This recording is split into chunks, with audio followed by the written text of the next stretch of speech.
Jeremiah 32 to 33, God told Jeremiah to buy land from a relative, which was his right, to show that although God would judge Israel and take them into captivity into Babylon, he would also bring them back, saying, houses and fields and vineyards will again be bought in this land.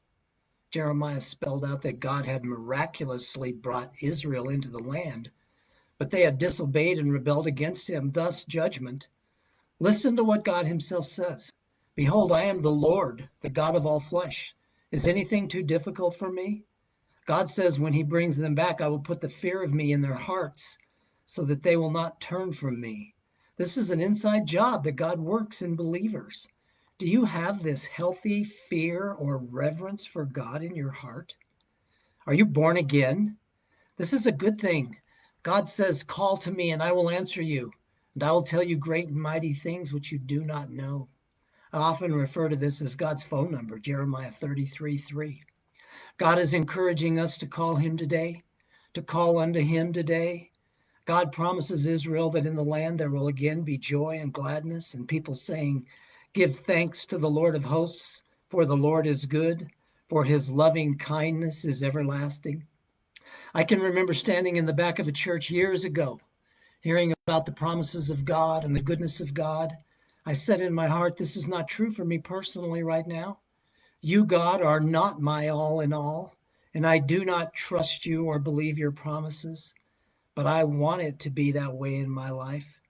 Take me there, Lord, and do whatever it takes to get me there. People, I want you to know that God has been faithful. He will bring you there. Call unto him and ask him to get you there.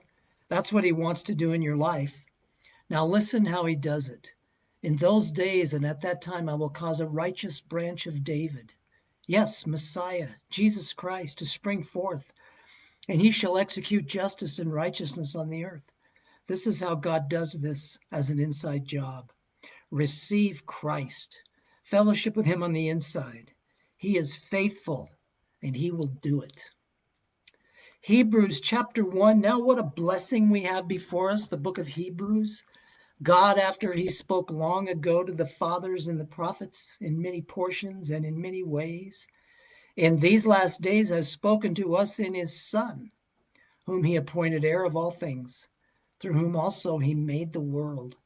So this is going to be about our awesome Jesus. Enjoy him here. He, Jesus, is the radiance of his glory, the exact representation of his nature, and upholds all things by the word of his power. When he had made purification of sins, he sat down at the right hand of the Majesty on high. Because it is finished, paid in full, nothing else needs to be done, including our performance. He did it all. This is the work of God, to believe on the one whom he has sent. Yes, it is that simple. He is much better than the angels. God said to him, you are my son. Today I have begotten you.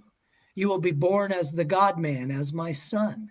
And let all the angels of God worship him because he's God. God the Father says to God the Son, your throne, O God, is forever and ever. God calls Jesus God. You, Lord, in the beginning laid the foundation of the earth, and the heavens are the work of your hands. They will perish, but you remain. Your years will not come to an end. Sit at my right hand until I make your enemies a footstool for your feet. Jesus Christ will reign and rule forever. Is he your king? Is he sitting on the throne of your heart?